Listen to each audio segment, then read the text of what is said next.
I came home from school utterly exhausted. Graduation was just around the corner, and the relentless workload had worn me down. I needed to use the bathroom, so I headed downstairs. Glancing at the clock on the wall, I was shocked to see it was 2 a.m. A sense of unease washed over me as I walked down the stairs. The dark, silent hallway seemed to amplify my tiredness and sleepiness. The hallway was pitch black, shrouded in an impenetrable darkness, as everyone else in the house was fast asleep. The silence was almost tangible, amplifying each of my cautious footsteps. With every step I took, the unsettling sensation of being watched grew stronger, an invisible gaze boring into my back.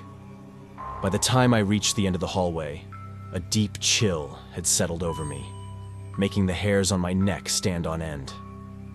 As I retraced my steps back to my room, the cold seemed to intensify, a gust of wind from my open window catching me off guard.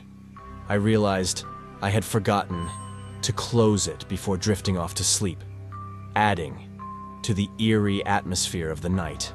As I reached out to shut the window, my gaze was drawn to the house across the street. There, in a window, stood a lady dressed in white. Her eyes locked onto mine, and I was paralyzed with fear.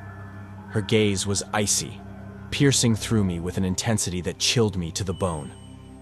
Summoning every ounce of courage, I finally managed to close the window and stumble back to bed. But the image of the lady remained burned into my mind. In the morning, I recounted the eerie encounter to my mom and siblings. My mom's face grew serious. She said she had heard similar stories before. The house across the street had a dark history, and sightings of the woman in white were not uncommon.